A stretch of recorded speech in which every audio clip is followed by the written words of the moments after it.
ഇവിടെ സംബന്ധിച്ചിടത്തോളം ഞങ്ങളുടെയൊക്കെ ചർച്ചകൾ തിരിച്ചു കൊണ്ടുപോകാൻ LDF പല ശ്രമങ്ങളും നടത്തിക്കൊണ്ടിരിക്കുന്നുണ്ട്.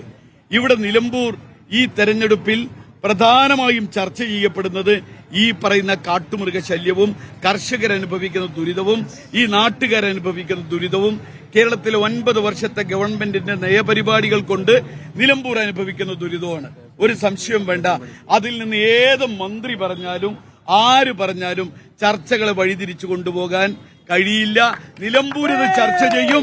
നിലമ്പൂർ അതിനനുസരിച്ചുള്ള ജനവിധി നിലമ്പൂരിലുണ്ടാവും.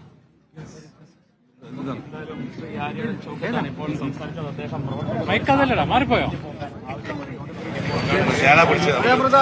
ഇപ്പോൾ പരിപാടികൾ അവസാനിച്ചിട്ട് ഇന്നത്തെ പ്രതിഷേധ പരിപാടികൾ അവസാനിച്ചിട്ട് അതിന്റെ തുടർ പരിപാടികളിലേക്ക് നാളെ മുതൽ അതിന്റെ തുടർ പരിപാടികളിലേക്ക് കടക്കാൻ വേണ്ടിയുള്ള തീരുമാനമാണ് UDF എടുത്തിട്ടുള്ളത്. പ്രതിഷേധം എന്തായാലും ഇതുമായി ബന്ധപ്പെട്ട് ഇന്നത്തെ പ്രതിഷേധ പരിപാടികൾ ഇവിടെ അവസാനിപ്പിക്കുകയാണ്. കസ്റ്റഡിയിലെടുത്ത പ്രവർത്തകരെ വെറുതെ വിട്ട പശ്ചാത്തലത്തിലാണ് അങ്ങനെ ഒരു തീരുമാനത്തിലേക്ക് അവർ എത്തിച്ചേർന്നിട്ടുള്ളത്. UDFന്റെ സ്ഥാനാർത്ഥി തന്നെ ഈ രാത്രി വൈകിയും ഇവിടെ എത്തിച്ചേർന്നുകൊണ്ട് പ്രവർത്തകരുമായി ബന്ധപ്പെട്ട വിഷയത്തിൽ ഇടപെട്ട് അതിനകത്ത് പോലീസുമായി ബന്ധപ്പെട്ട വിഷയത്തിൽ ഇടപെട്ടുകൊണ്ട് അങ്ങനെ ഒരു ഇടപെടലിലേക്ക് കടന്നിട്ടുണ്ട്. CPMന്റെ പോളിറ്റ് ബ്യൂറോ അംഗം ഇതുമായി ബന്ധപ്പെട്ട് സർക്കാരിന്റെ നിലപാട് വിശദീകരിച്ചു. സ്വാഭാവികമായിട്ടും നാളെ CPMന്റെ സംസ്ഥാന സെക്രട്ടറി അദ്ദേഹം ഇവിടെ തലസ്ഥാനത്തുണ്ട്, ഇവിടെ നിലമ്പൂരിലുണ്ട്. സ്വാഭാവികമായിട്ടും അദ്ദേഹത്തിന്റെ ഒരു പ്രതികരണം കൂടി നാളെ എത്തിച്ചേരും.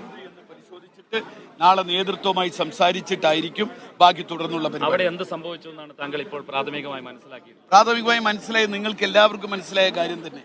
ഇത് കൃത്യമായി KCBയിൽ നിന്ന് നേരിട്ട് കരണ്ട് വലിച്ച് ഈ പറയുന്ന 3 മക്കളെ ഈ രൂപത്തിൽ ഉപദ്രവിക്കാന്ന് പറഞ്ഞു കഴിഞ്ഞാൽ നിങ്ങൾക്ക് പറഞ്ഞു തരേണ്ട കാര്യമില്ലല്ലോ.